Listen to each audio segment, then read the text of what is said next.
Ya syabab, siapa yang kenal dengan Ummu Salamah, salah satu istri Rasulullah? Masya Allah, wanita hebat. Al-Faqir pernah membahas sedikit tentang kisahnya di salah satu kajian. Bisa ketik di YouTube Ustaz Muhammad Al-Fuli Ummu Salamah, nanti muncul kajiannya insya Allah. Jadi ya syabab, Ummu Salamah itu termasuk salah satu wanita yang sangat kaya di zamannya, dan beliau ini punya seorang budak namanya Safinah, dan beliau ingin membebaskan budaknya ini lillah, mencari ridha Allah subhanahu wa ta'ala. Tetapi pembebasan bersyarat. Di zaman kita ini masih ada pembebasan bersyarat kan? Jadi Ummu Salamah membawa budaknya yang namanya Safinah ini, dia pria, dan mengatakan kepada Safinah, ya Safinah, aku akan bebaskan kamu dengan satu syarat. Syaratnya adalah melayani Nabi Muhammad sampai meninggal. Sampai Safinah yang meninggal atau sampai Nabi Muhammad yang meninggal dunia.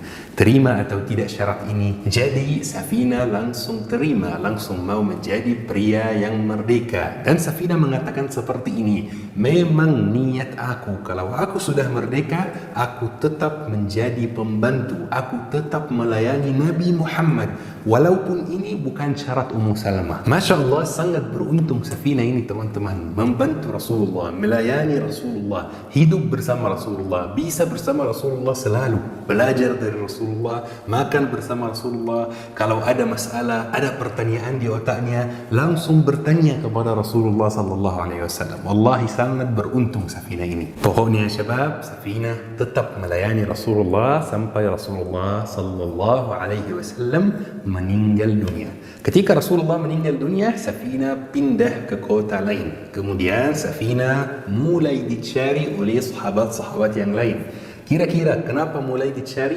Karena kan Safinah itu serumah dengan Rasulullah, selalu bersama Rasulullah, jadi pasti pernah mendengar banyak hadis dari Rasulullah. Jadi Safinah dicari oleh sahabat yang mengumpulkan hadis, karena pasti beliau pernah dengar banyak hadis. Jadi dulu ada beberapa sahabat, ada tabi'in juga yang tugasnya mencatat hadis, mengumpulkan hadis supaya umat bisa dapat manfaat dari hadis-hadis tersebut. Sampai pernah salah satu sahabat yang lain bertanya kepada Safinah, kok namanya Safinah? Soalnya teman-teman, kata Safinah dalam bahasa Arab itu artinya kapal. Jadi kok bisa namanya kapal? Jadi Safinah mulai cerita.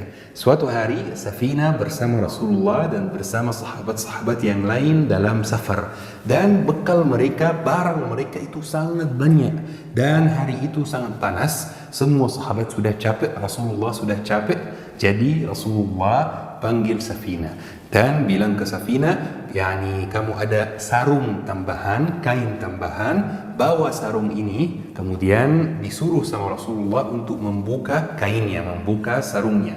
Kemudian semua sahabat taruh barangnya di dalam sarung Safinah. Barangnya yang berat sekali, barangnya yang bikin sahabat sangat capek, semuanya ditaruh di dalam sarung Safinah. Kemudian diikat dari atas. Terus Rasulullah katakan kepada Safinah, angkatlah barang ini, sesungguhnya kamu seorang kapal, kamu Safinah. Maksud Rasulullah, kamu kuat, bisa membawa, bisa mengangkat banyak barang seperti kapal, seperti Safinah.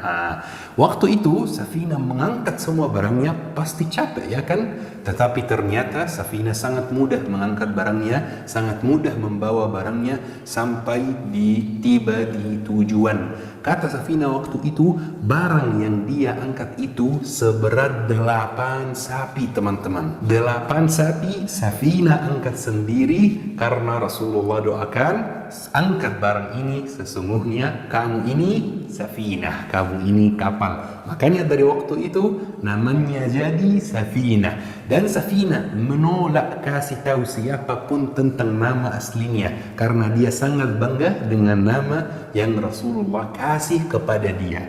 Jadi sejak cerita tersebut namanya sudah berubah menjadi Safinah. Jadi ya syabab, ceritanya bagaimana Safinah ini bertemu dengan singa. Ceritanya Safinah pernah naik kapal lain ya, beda dengan namanya itu. Pernah naik kapal, kemudian kapalnya hancur dan hampir tenggelam. Tetapi alhamdulillah safina bisa selamat dan mengungsi ke sebuah pulau yang besar.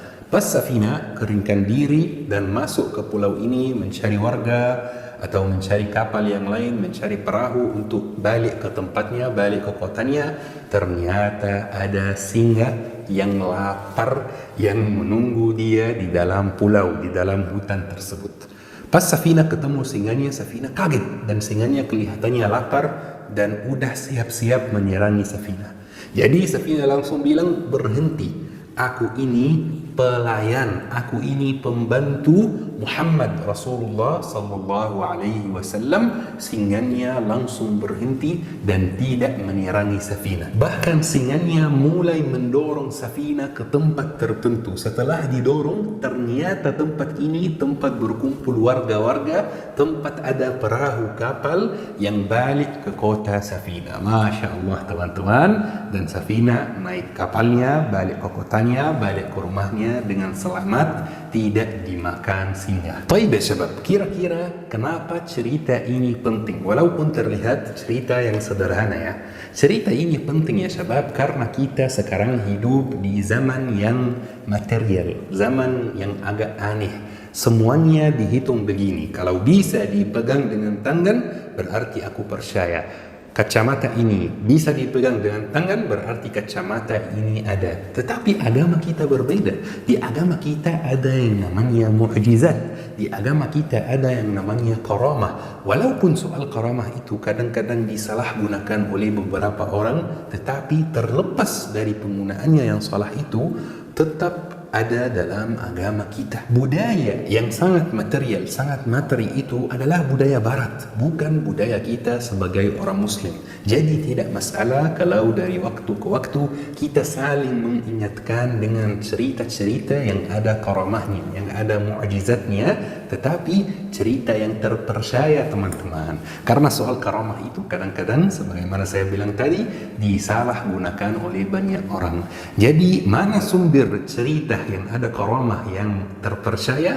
Pasti dari sahabat. Cerita yang mu'tabar, yang sahih dari hidup, dari zaman sahabat. Pasti mereka tidak berbohong. Kenapa mengingatkan diri sendiri? Agar kita tidak terlanjur memikir atau mengikuti budaya barat tersebut.